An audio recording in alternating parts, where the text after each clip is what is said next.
Hello students इस lecture में हम देखो इलेक्ट्रिक रेजोनेंस पढ़ेंगे इन आरएलसी सर्किट। यानी कि आरएलसी सर्किट में इलेक्ट्रिक रेजोनेंस का मतलब क्या होता है गाइस। ओके, देखो रेजोनेंस का मतलब क्या होता है।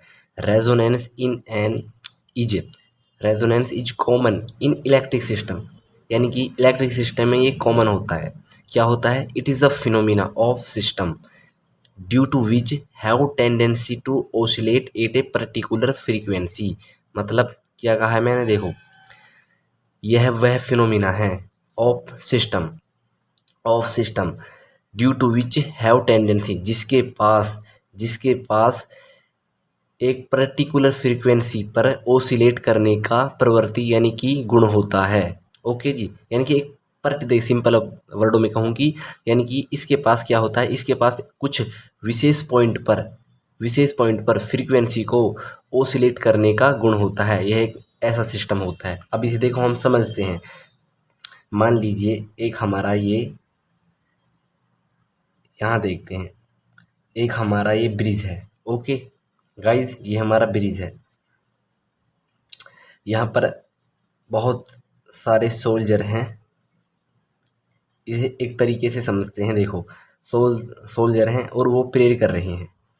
हालांकि ये ब्रिज है जो हमारा, ये इसमें भी अपनी एक फ्रीक्वेंसी है, क्योंकि हवा में लटका हुआ है ना, ऐसा ऐसे कर रहा है, ऐसे ऐसे ऐसे।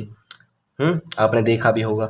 लेकिन ये इनकी अपने जो पैरों को ये प्रेयर करते हैं, तब उस दौरान क्या होता है, सोल्जर की फ्रीक्वेंसी और अपने इस ब्रिज की फ्रीक्वेंसी यानी कि एक ही समय पर हो जाती हैं। उस समय पर उसे ही क्या बोलते हैं हम, उसी समय को, उसी पर्टिकुलर पॉइंट को हम रेजोनेंस बोलते हैं। यानी कि उस समय में हमारा फ्रीक्वेंसी इतनी बढ़ जाती है कि ब्रिज टूटने की संभावना हो जाती है। क्योंकि देखो ना, मैं आपको सिंपल वर्डों में ये बताना चाहता हूँ कि सिपाहियों ने अपना पैर भी उसी दौरान जमीन में मारा, तब हमारा ब्रिज भी नीचे की ओर हो रहा था। उसी समय में बहुत ज़्यादा फ्रीक्वेंसी बढ़ जाती है। यानी कि फ्रीक्वेंसी सेम हो गई ब्रिज की और सोल्जर्स की। बात अब समझ में आ गई आपको। और यही सब हमारा क्या होता है, यही सब हमारा इलेक्ट्रिक सिस्टम में होता है। ओके गाइस, यही सब हमारा तब फ्रीक्वेंसी वहाँ पर बढ़ जाती है इलेक्ट्रिक सिस्टम में। यह हमारा रेजोनेंस होता है। ओके जी, तो देखो अब आपको मैं एक बात बताता हूँ।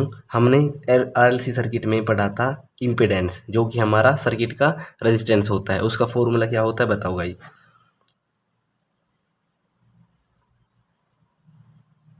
ये होता है XL, सॉरी ब्रैकेट नहीं लगाएंगे, XL माइनस के XC का स्क्वायर प्लस R स्क्वायर, ये होता है। अब गाइस एक बात बताओ, मैं यहाँ पर ये लिख सकता हूँ, मैं यहाँ पर ये लिख सकता हूँ क्या, XL को ओमेगा L लिख सकता हूँ। बताओ गाइस, लिख सकता हूँ क्या? और XC को 1/ओमेगा C लिख सकता हूँ क्या? नहीं लिख सकता। बताओ गाइस, इतनी बात क्लियर है।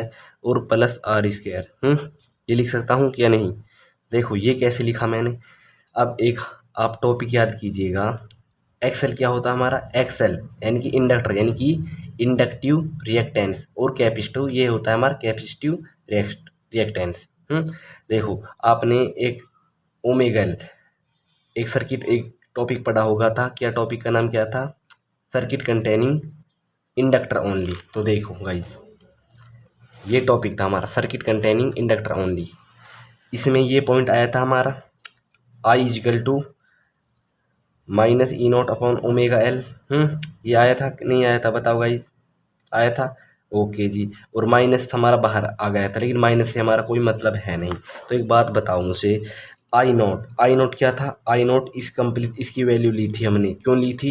क्योंकि हम वहाँ दिखाना चाहते थे I0 हमारी पीक वैल्यू है। और जाकर पढ़िएगा इस टॉपिक को, आपको समझ में आ जाएगा। सिर्फ मेरा यहाँ पर यह मकसद है कि ये यहाँ पर कैसे आया ओमेगा L वहाँ पर। ओके, तो मैं यहाँ पर ये लिख सकता हूँ, यहाँ पर ये लिख सकता हूँ मैं, I0 इसके बराबर है, यानी कि I0 जो हमारा है, I0 बराबर है E0/ओमेगा L के बराबर है। ये लिख सकता हूँ। ओके जी, तो देखो आई नॉट बराबर है हमारा ई नॉट ओमेगा एल के। ओके गाइज, बस क्लियर है। तो देखो according to Ohm's law V equal to I R होता है। वी यहाँ पर ई है और हमारा आई, ये भी ई नॉट, तो क्या बनेगा, रेजिस्टेंस बनेगा। ओके गाइज, सिंपल बात है। ओके जी, तो देखो मैं ई नॉट को यहाँ पर लेकर आ रहा हूँ, ई नॉट को लेकर आ रहा हूँ मैं,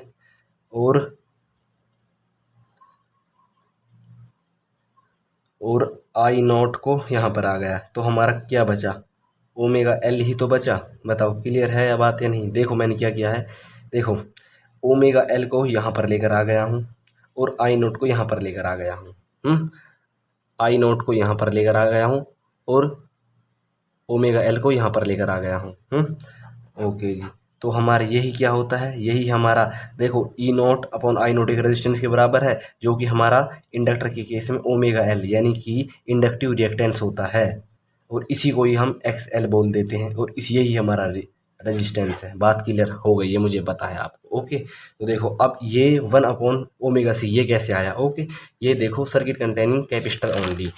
देखो कौन सा टॉपिक था वो हमारा, circuit containing capacitor only. Okay जी, तो देखो I naught equal to E naught omega C, ये आई नॉट हमारी वो कंडीशन थी तब हमारा सर्किट में मैक्सिमम करंट फ्लो हो सकता है, क्योंकि ये साइन फंक्शन को हमने 1 मान लिया था और ये इसको हमने आई नॉट मान लिया था, ई नॉट ओमेगा सी को आई नॉट मान लिया था। ओके जी, ओके जी, क्या है हमारी condition, I naught equal to E naught omega C. तो देखो ई नॉट की वैल्यू बताओ, यहाँ पर ई नॉट की वैल्यू क्या होगी यहाँ पर, किसकी, ई नॉट की वैल्यू। ओके जी, तो देखो ई नॉट को मैं यहाँ पर ले आया और आई नॉट को यहाँ पर लेकर आ गया, तो क्या बचा हमारे पास, बताओ जी, 1/ओमेगा सी ही बचा ना। क्लियर है बात यहाँ तक, ये नहीं आया समझ में। तो देखो एक बार और आ जाएगा आपको समझ में, कोई बात नहीं। देखो आई नॉट को मैं अपॉन में लेकर आ रहा हूँ। ओके, तो यहाँ पर कुछ नहीं तो 1 बचेगा, 1 बच गया। ई नॉट और आई नॉट ओमेगा सी हमारा ऐसा का ऐसा ही, तो 1 ओमेगा सी को मैं मल्टीप्लाई में डिवाइड में लेकर आ रहा हूँ। ई नॉट अब तो आपको समझ में आ गया है, मुझे भरोसा है आप पर। इसी को ही क्या बोलता हूँ मैं, इसी को ही मैं नहीं सब बोलते हैं, बताओ कैपेसिटिव रिएक्टेंस बोलते हैं। ओके गाइज, देखो गाइज ये कुछ टर्म हमारी नेक्स्ट टॉपिक में काम आएंगी, इसलिए मैंने आपको बता दिया। ओके जी, तो स्टूडेंट इस लेक्चर में इतना ही, तब तक के लिए चैनल को share and subscribe like please करना ना भूलिएगा।